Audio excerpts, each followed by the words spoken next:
नमस्कार दोस्तों, Bhupendra commerce classes में आपका स्वागत है।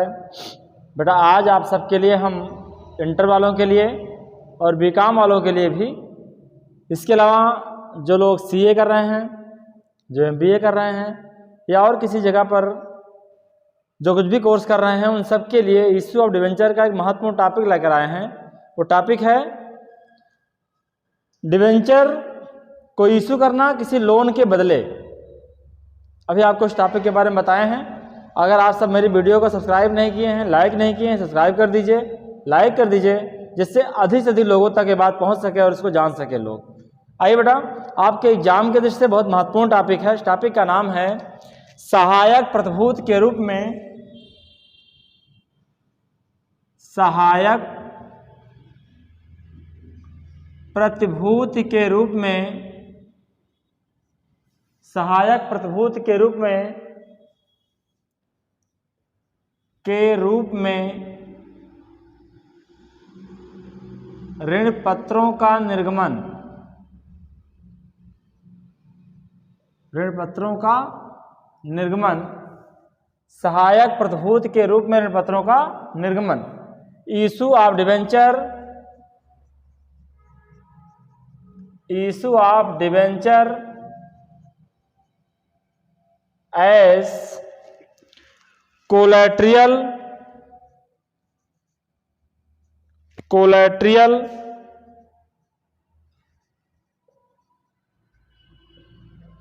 securities, issue of debenture as collateral security, सहायक प्रतिभूति के रूप में ऋण पत्रों का निर्गमन।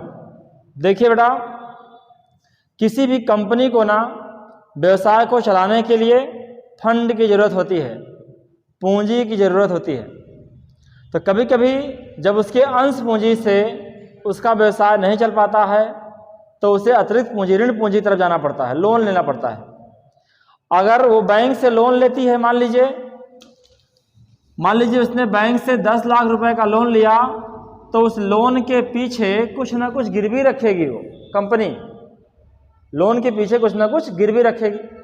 मान लीजिए लोन के पीछे कंपनी ने कोई लैंड, कोई भूमि गिरवी रख दी, तो ये इसकी मेन सिक्योरिटी कहलाएगी, मुख्य प्राथमिक सिक्योरिटी कहलाएगी। यानी इस लोन के बदले भूमि को गिरवी रखा गया है।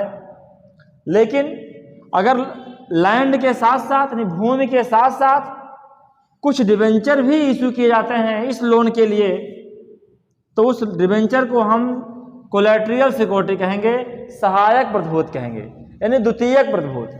जैसे आपके साथ, आप कहीं जा रहे हैं तो आपके साथ एक सिक्योरिटी गार्ड भेज दिया जाए, तो एक सिक्योरिटी गार्ड जो है प्राथमिक मेन सिक्योरिटी गार्ड है जो तुम्हारे साथ जा रहा है। लेकिन ज़रूरत है, मान लीजिए ज़रूरत पड़ी तो एक लोग को और भेज दिया गया, आपके सहायता में ये भी रहेंगे, तो उसे कहेंगे सहायक सिक्योरिटी गार्ड। तो वैसे ही किसी कंपनी से, किसी बैंक से लोन लिया गया 10 लाख का, तो उस लोन के बदले अगर लैंड को गिरवी रखा गया है तो ये मेन सिक्योरिटी हो गई।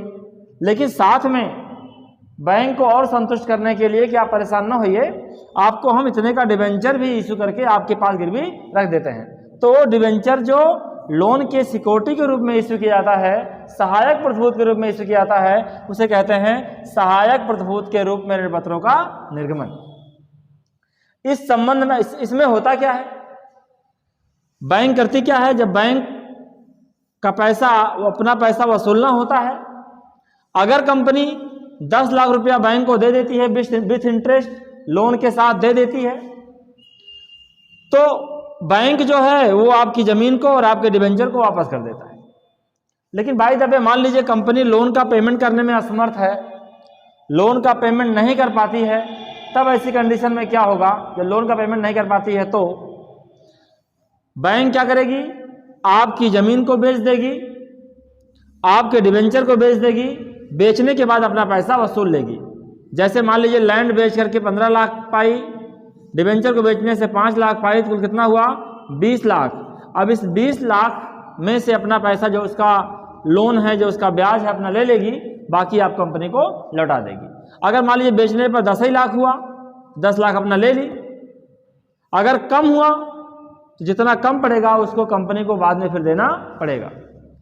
तो बेटा इसके संबंध में जो अकाउंटिंग ट्रीटमेंट है लेखांकन प्रविष्टियां हैं वो उसकी दो विधियां हैं। कोलेट्रियल सिक्योरिटी के रूप में जो जनरल प्रविष्टियां की जाती हैं उसके दो तरीके हैं। प्रथम विधि के अनुसार एक है प्रथम विधि, फर्स्ट मेथड, और एक आपका है द्वितीय विधि। तो पहले देखिए प्रथम विधि। प्रथम विधि के अकॉर्डिंग क्या है, केवल लोन लेने की एंट्री होती है बस।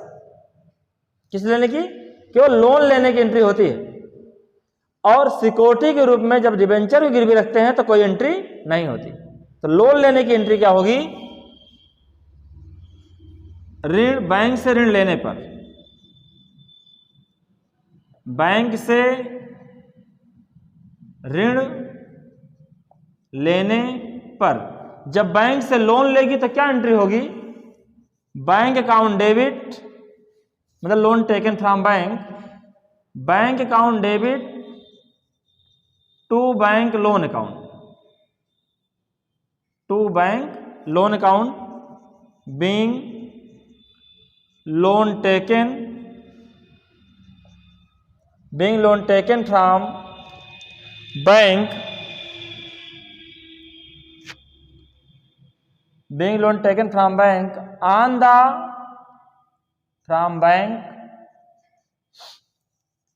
the issue of debenture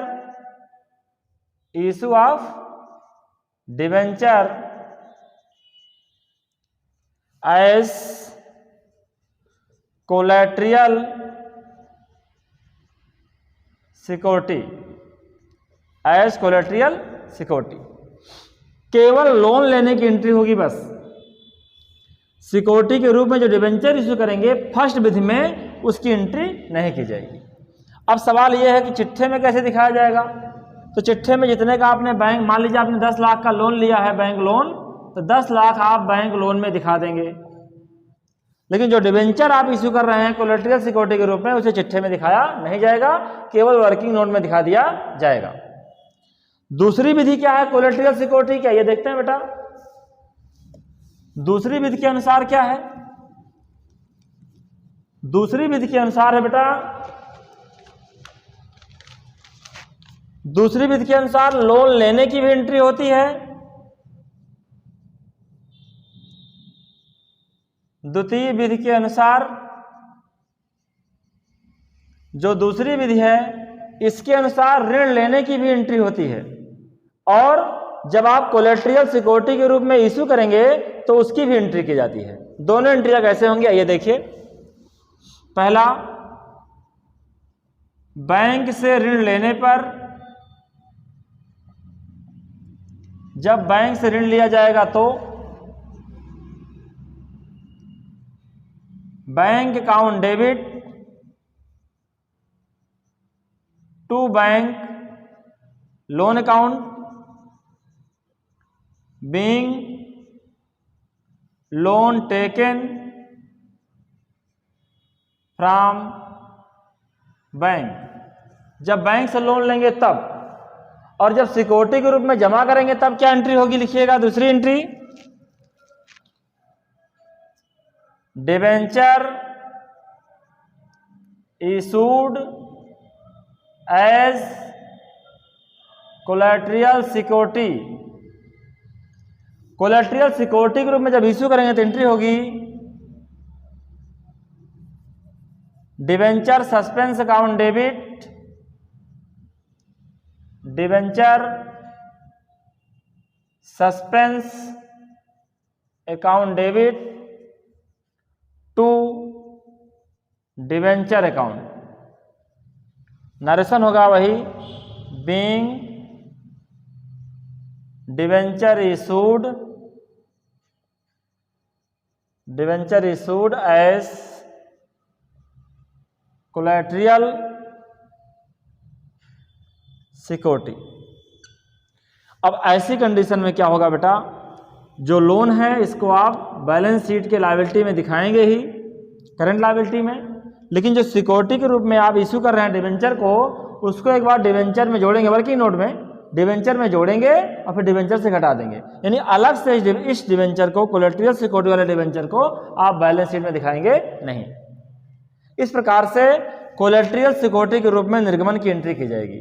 यानी जब कोई डिबेंचर सहायक प्रतिभूति के रूप में जमा किया जाता है तो उसका जो अकाउंटिंग ट्रीटमेंट है उसकी दो विधियां हैं। पहली विधि में केवल लोन लेने की एंट्री होती है और दूसरी विधि में लोन लेने की भी होती है और डिबेंचर इशू करने की भी एंट्री होती है। तो दोनों एंट्रियां मैंने आपको बता दिया है। इसके जो प्रैक्टिकल क्वेश्चंस हैं, आप जब क्वेश्चन पढ़ेंगे देखेंगे तो आपके समझ में आएगा। दोनों एंट्री कर देना है। बैलेंस शीट दोनों की सेम है। जो लोन लेंगे उसको आप लायबिलिटी में दिखाएंगे, करंट लायबिलिटी में, और जो डिबेंचर रहेगा आपका पहले से वो तो आप बैलेंस शीट में दिखाएंगे ही। किसमें? लॉन्ग टर्म बारोइंग एक हेड है बैलेंस शीट में, उसमें दिखाएंगे। लेकिन जो कोलेट्रियल सिक्योरिटी के रूप में डिबेंचर इशू करेंगे उसको आप डिबेंचर में पहले जोड़ेंगे, बाद में घटाएंगे। कहाँ? वर्किंग नोट में। बैलेंस शीट में कोई इसका फर्क पड़ने वाला नहीं है। धन्यवाद बेटा।